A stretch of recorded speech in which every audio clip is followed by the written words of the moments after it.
श्री कृष्ण लीला का चिंतन में कंस के भेजे हुए श्रीधर नामक ब्राह्मण का ब्रज में आगमन और ब्रज रानी के द्वारा उसका सत्कार, सिर पर कलसी रख करके ब्रज रानी जमुना तट की ओर चल पड़ी। दासियों ने पैर पकड़ लिए, सभी अनुनय विनय करने लगी, पर नंद महिषी ने किसी की नहीं सुनी।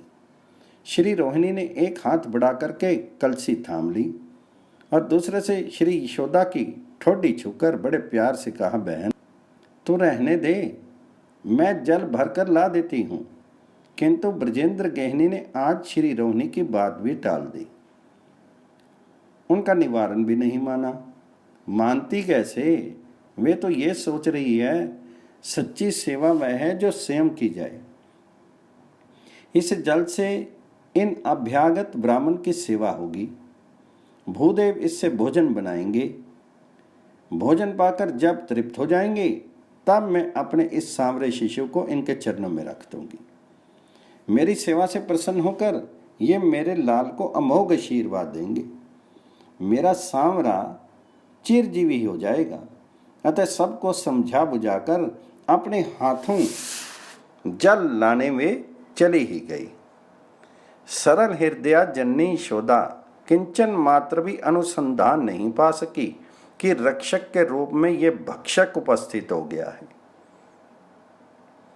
यह जगत पूज्य ब्राह्मण नहीं है, कंस पूज्य नाम मात्र का ब्राह्मण श्रीधर है। केवल क्लेवर मात्र ब्राह्मण का है। इसके सारे कर्म तो राक्षस के हैं। कंस का भेजा हुआ ये यहाँ आया है और आया है यशोदा नंदन का प्राण हरण करने की पेशाचिक नीच अभिसंधि लेके। श्री यशोदा के पीछे पीछे द्वार देश तक रोहिणी जी भी चली आई थी। नंद रानी के महावर लगे हुए सुकोमल चरणों की ओर देखती हुई वह चिंता कर रही थी। प्रसव हुए कल 30वां दिन था। नंद रानी कल द्वितीय बार जमुना पूजन करने गई थी। इस थोड़े से परिश्रम से ही लौटते समय वह थक गई थी। फिर आज जल से भरी कलसी कैसे उठाकर लाएगी, इस विचार से रोहिणी का करुण हृदय एक बार धड़क उठा। मन में आया मैं पीछे पीछे जा पहुंचूं, पर ऐसा करने से दोनों शिशु घर में अकेले रह जाते हैं। साथ ही श्री नारायण देव की भोज सामग्री प्रस्तुत करने की भी त्वरा है, जल्दी है, क्योंकि आज पहले से ही श्रीधर ब्राह्मण की अभ्यर्थना में लग जाने से पर्याप्त विलंब हो चुका है। इसलिए रोहिणी मैया पुनः आंगन में लौट आई। उन्होंने दृष्टि घुमाकर हिंडोले पर सोए हुए शिशु की ओर देखा तथा एक बार सारी व्यवस्था ठीक कर आने के उद्देश्य से पाकशाला में चली गई।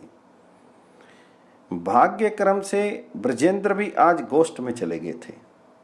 मथुरा से लौटकर जब ब्रजराज ने पूतना घटित उत्पात की सारी गाथा सुनी, तब से उन्होंने गोष्ठ की ओर जाना अथवा कहीं भी दूर जाना सर्वथा स्थगित कर रखा था। उनका हृदय अत्यंत शंकित हो गया था। वे प्रायः सोचा करते, भाई वासुदेव की बात अक्षरशः सत्य निकली। भाई ने भी तो सावधान किया था, तुम्हें बहुत काल तक यहाँ नहीं ठहरना चाहिए। गोकुल में उत्पात हो रहे हैं, इसलिए गोकुल में बाहर जाना तो दूर रहा, ब्रजेंद्र प्रासाद से भी अलग नहीं होते थे। बार बार अंतःपुर में आते एवं शिशु को कुशल देख करके आनंद मग्न हो जाते। ब्रजेंद्र की उपासना का ध्यान तो उसी क्षण परिवर्तित हो चुका था जिस क्षण उन्होंने इस शिशु का मुख देखा। पर वाणी इष्ट मंत्र का जप करती रहती थी, किंतु जब मथुरा से लौटे पूतना के भीषण चंगुल से अक्षत रक्षित पुत्र को गोद में लिया एवं उसका मुख देखा तो उस क्षण से मानो मंत्र भी बदल गया। तब से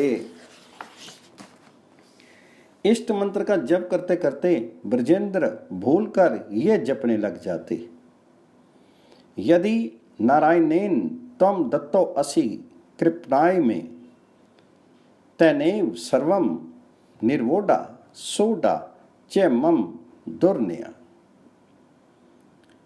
अर्थात यदि श्री नारायण ने मेरे जैसे कृपण के हाथ में तुम्हें दिया है तो वे ही आगे भी सारी व्यवस्था करेंगे, सब कुछ निर्वाह करेंगे।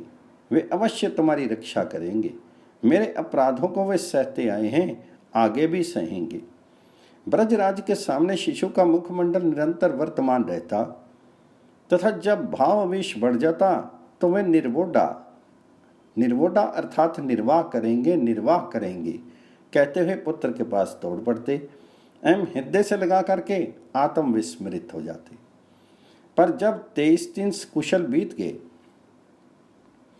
ब्रजपुर पर कोई विपत्ति नहीं आई, ब्रजवासियों के प्रतिदिन होने वाले उमंग भरे उत्सव में कोई व्याघात नहीं आया, तब ब्रजेंद्र के मन में पुत्र की अनिष्ट आशंका कुछ शिथिल पड़ गई। इसी से वे आज गोष्ठ की ओर जाने का साहस कर सके। ब्रज रानी को सावधान करके गोष्ठ की ओर चले गए थे। उनके पीछे यह राक्षस हृदय ब्राह्मण आया। ब्राह्मण प्रतिदिन ही आते थे। ब्रजेंद्र उनकी इतनी सेवा करते कि ब्राह्मण आशीर्वाद देते देते गदगद हो जाते, किंतु वे आज अनुपस्थित थे। अतः जैसे ही श्रीधर आया कि ब्रज रानी स्वयं उनकी सेवा में जुट पड़ी। अचिंत्य लीला महाशक्ति की प्रेरणा से दासियों ने तो यह समझ लिया कि यशोदा नंदन के पास माता रोहिणी चली गई है। एवं पाकशाला में बैठी हुई रोहिणी ने यह अनुमान कर लिया कि दासियां पुत्र के पास आ गई हैं। ब्राह्मण देव वहां विराजमान हैं ही, फिर चिंता किस बात की। पर वास्तव में वहां है केवल ब्रजेंद्र नंदन तथा घात में बैठा हुआ नीच बुद्धि श्रीधर। श्रीधर मन ही मन प्रसन्न हो रहा है। बड़ा अच्छा अवसर है। सभी अपने अपने चले गए हैं, अपने आप ही इधर से हट गए हैं। श्रीधर ने दृष्टि उठाकर यशोदानंदन की ओर देखा, पर वह देखकर भी वस्ता नहीं देख सका। वे इस समय एक छोटे से पालने पर पड़े हैं।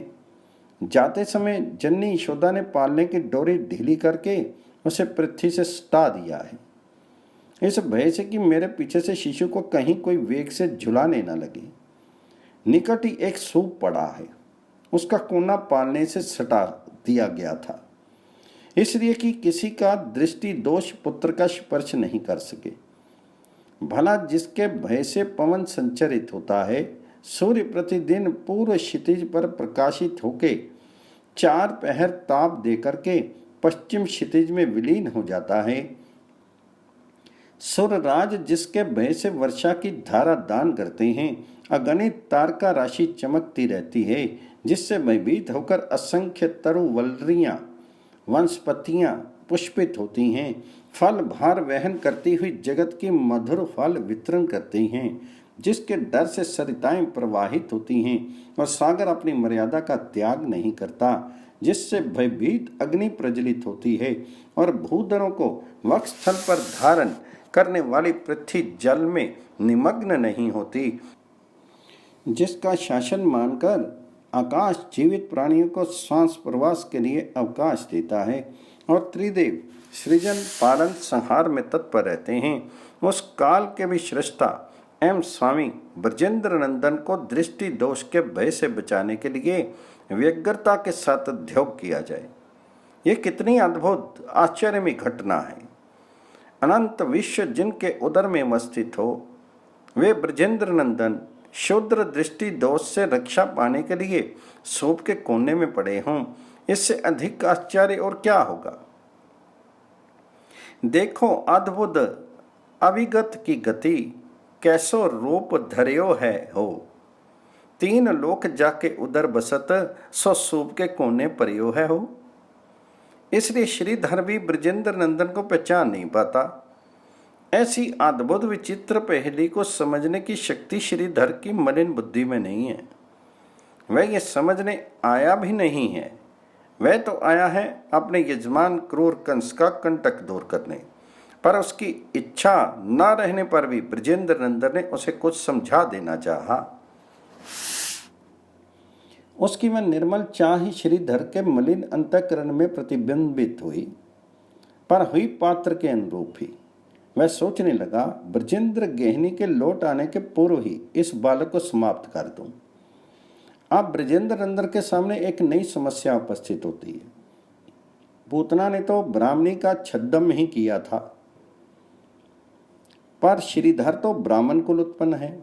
ब्राह्मण का वध कैसे किया जाए? ब्राह्मण तो मेरा भी नित्य आराध्य है, ये मैं घोषित कर चुका हूं। मानो लीला शक्ति ब्रजेंद्र नंदन के समक्ष ये दृश्य रख देती है। बैकुंठ धाम का निश्रेयस नामक वन है। कल्पतरुओं की पंक्तियां हैं। वसंत, ग्रीष्म, वर्षा, शरद, शीत, शिशिर, इन 6 ऋतुओं के समस्त शोभा से वृक्षावली नित्य अलंकृत है। सरोवरों का निर्मल जल फूली हुई माधवी लता से परिव्याप्त है। उन पर प्रस्फुटित कुसुम समूहों से मकरंद झर रहा है। उनके मधुगंध को अपने दुकुल में धारण किए मंद समीर प्रवाहित हो रहा है। गुनगुन करती हुई भ्रमरावली विचरण कर रही है। किसी भ्रमर का गुंजन इतना उच्च पर इतना मधुर है, मानो वह ललित उच्च कंठ से हरि गुण गान कर रहा हो। उसका गुंजन श्रवण कर कुछ क्षण के लिए पारावत, कोकिल, सारस, चक्रवाक, जातक, हंस, शुक, तीतर, मयूरों का कोलाहल शांत हो जाता है। मानो ये पक्षी भ्रमर के लिए किए हुए हरि कीर्तन का आनंद पाकर आत्म विस्मृत हो गए हों। तुलसी की पंक्तियों से वन सर्वत्र शोभित है। मंदार, कुंद, तिलक वृक्ष, उत्पल अर्थात रात्रि में विकसित होने वाले कमल, चंपक, अरन, पुन्नाग, नाग, बकुल, अम्बुज एवं पारिजात आदि सभी पुष्प अतिशय सौरभशाली होने पर भी गर्व रहित होकर तुलसी की वंदना कर रहे हैं, क्योंकि ये पुष्प जानते हैं श्री हरि को सबसे अधिक प्रिय तुलसी पत्र ही हैं। तुलसी के समान तपस्विनी और कौन है जिन्हें श्री हरि अपने श्री अंग के आभूषणों में स्थान दे। न श्रेयस वन का आकाश वैदूर्य मरकत संरचित असंख्य विमानों से पूर्ण है। ऐसा शोभा संपन्न वन की 7वीं कक्षा 7वीं ड्योढ़ी पर अनल प्रभ, नित्य कुमार, सनक सनंदन, सनातन और सनत कुमार ऋषि अवस्थित हैं। उनके निकट हतप्रद जय विजय खड़े हैं। उन ब्रह्म कुमारों से नारायण रूप में मैं ये कह रहा हूँ, मुनिगण, मुझे लोग विकुंठ कहते हैं, इसलिए कि मेरा निर्मल सुयश सुधा में अवगाहन करके चंडाल पर्यंत समस्त जगत तत्क्षण पवित्र हो जाता है। किंतु यह पवित्र कीर्ति मुझे मिली कहाँ से? आप ब्राह्मणों ही ने तो दी है। फिर आप लोग मुझे प्रिय हों, इसमें आश्चर्य ही क्या है? मैं तो सचमुच ब्राह्मण कुल के प्रतिकूल आचरण करने वाली यदि मेरी भुजा भी हो तो उसे काट कर फेंक दूं। मेरी चरण राज इतनी पवित्र बन गई है कि इसके संसर्ग में आते ही चर अचर जड़ चेतन समस्त भूतों के समस्त पाप सदा के लिए नष्ट हो जाते हैं। पर यह पवित्रता भी कहाँ से आई? ये भी तो ब्राह्मण कुल की सेवा का ही परिणाम है। और तो क्या, आपकी सेवा से ही मुझे ऐसा सुंदर स्वभाव प्राप्त हुआ है कि जिन लक्ष्मी के लव मात्र कृपा कटाक्ष के लिए देवतागण संयम नियम का पालन करते रहते हैं, वे लक्ष्मी भी मेरे उदासीन रहने पर भी मुझे परित्याग नहीं करती।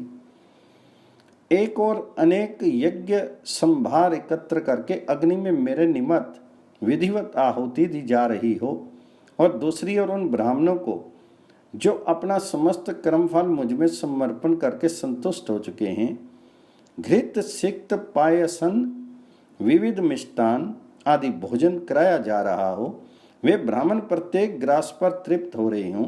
इन दोनों के मुख से यद्यपि मैं ही ग्रहण करता हूं, पर जितनी तृप्ति ब्राह्मण के मुख से मुझे होती है उतनी अग्नि के मुख से नहीं। योग माया के अखंड असीम ऐश्वर्य का तो मैं स्वामी हूं। मेरे चरणों से निःसृत गंगा चंद्रचूड़ भगवान शंकर को, त्रिभुवन को निरंतर पावन करती है। ऐसा परम पवित्र एवं परमेश्वर होने पर भी मैं ब्राह्मण की पवित्र चरण राज्य को मुकुट पर धारण करता हूँ। ऐसे ब्राह्मण की समस्त चेष्टाओं के आगे कौन अपना सिर नहीं झुका देगा? श्रेष्ठ द्विज, प्यसनी गौएं और अनाथ प्राणी, ये तीनों मेरे शीर हैं। जो प्राणी पापाचार से विवेक भ्रष्ट होकर के इससे भेद मानते हैं, उनकी बड़ी दुर्गति होती है। वे नरकगामी होते हैं। यमराज के दूत गृध्र बनकर उसके सामने आते हैं। सर्पों के समान क्रुद्ध होकर उनके अंगों को नोच डालते हैं। ब्रह्म कुमारों, कटुभाषी ब्राह्मणों में भी जो मेरी भावना करते हैं, होठों पर मुस्कान का अमृत भर के विकसित मुख मुद्रा से, प्रसन्न हृदय से उसका आदर करते हैं, अनुराग पूरित वचनों से प्रार्थना करते हुए उन्हें शांत करते हैं, जैसे रूठे हुए पिता को पुत्र मनाता है, एवं जैसे मैं इस समय आपकी मनोहार कर रहा हूँ, वैसे उस ब्राह्मण का जो सम्मान करते हैं वे प्राणी मुझे अपने अधीन कर लेते हैं। शिशु रूपधारी ब्रजेंद्र नंदन को मानो अपने नारायण रूप से की गई इस घोषणा की स्मृति हो आई और वे सोचने लगे, बांभन मारे नहीं भलाई, किंतु बड़े हुए फोड़े की शुद्धि भी तो नितांत आवश्यक है, चाहे वह सिर का वरण ही क्यों ना हो। इसलिए ब्रजेंद्र नंदन ने निश्चय कर लिया, अंग याको में देव नसाई। यशोदानंदन की समस्या सुलझ गई, पर वह सुलझी श्रीधर को उलझाने के लिए। श्रीधर ज्यों ही लपक कर पालने के पास आया कि अघट घटना पटियसी योग माया की लीला आरंभ हो गई। वह समझ नहीं सका कि क्या रहस्य है, क्योंकि शिशु का क्लेवर ज्यों का त्यों रहा, हाथ भी जैसे थे वैसे ही रहे।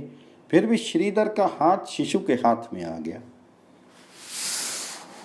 दूसरे ही क्षण एक जोर का झटका लगा और श्रीधर पृथ्वी पर गिर पड़ा।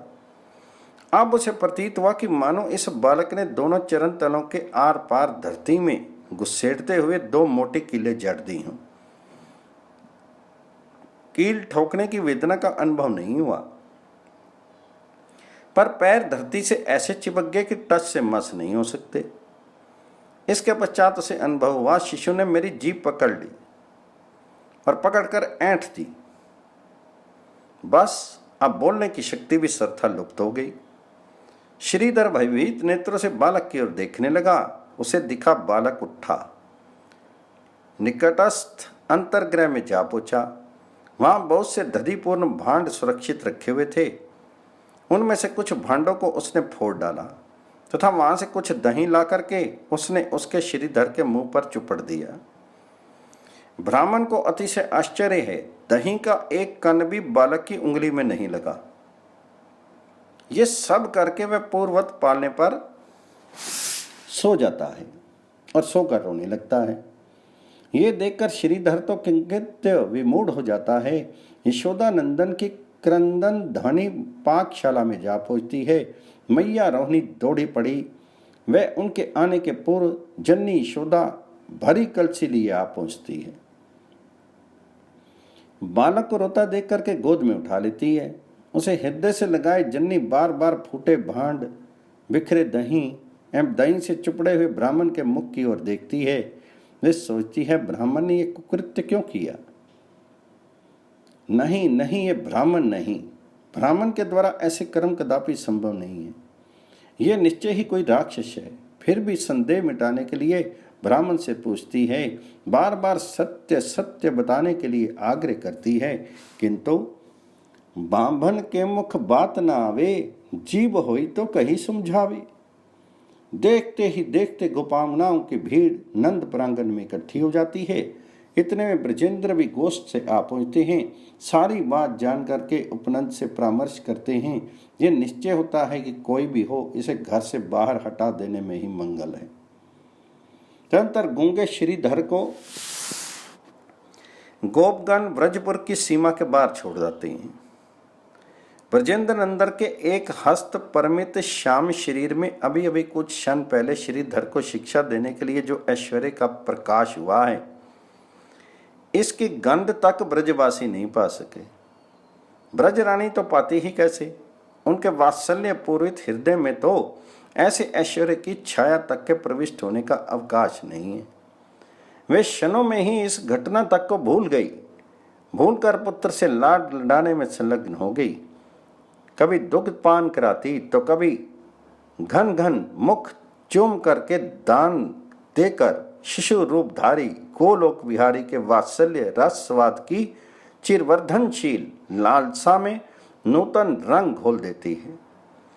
कभी कुंचित घन कृष्ण केश मंडित मुख को निहारती रह जाती तो कभी पुत्र के समस्त अंगों से निश्रित अद्भुत अनुपम सौरभ का अघ्राण पाकर के आत्म विस्मृत हो जाती। प्रत्येक 2 घड़ी पर शैया के आच्छादन वस्त्र को, शिशु के अंग वरक वस्त्र को बदल देती है। इस क्रिया में लीला बिहारी किंचित रोने लग जाते हैं, पर यह क्रंदन भी इतना मधुर होता है मानो किसी अभिनव वीणा की मधुर अति मधुर सर झंकृति हो। यशोदा के करणपुटों में अमृत निर्झर झरने लग जाता है। देखते देखते आज का दिन समाप्त हो जाता है, संध्या आ जाती है।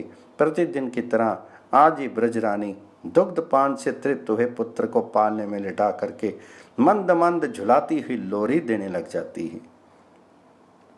जसोदा हरि पालने झुलावे, हलरावे दुलराई मलहावे, जोई सोई कछु गावे, मेरे लाल को आऊं निंदरिया, काहे ना आनी सुबावे, तू काहे ना बेगी सी आवे, तो को काना बुलावे, कबू पलक हरि मूंद लेते हैं, कबू अधर फरकावे, सोवत जानी मौन होए के, रही करी करी सैन बतावे, इही अंतर अकुलाई उठे हरि, जसमति मधुर गावे, जो सुख सुर अमर मुनि दुर्लभ, सो नंद भामनी पावे। श्री कृष्ण कन्हैया लाल की जय, नंद के गोपाल की जय।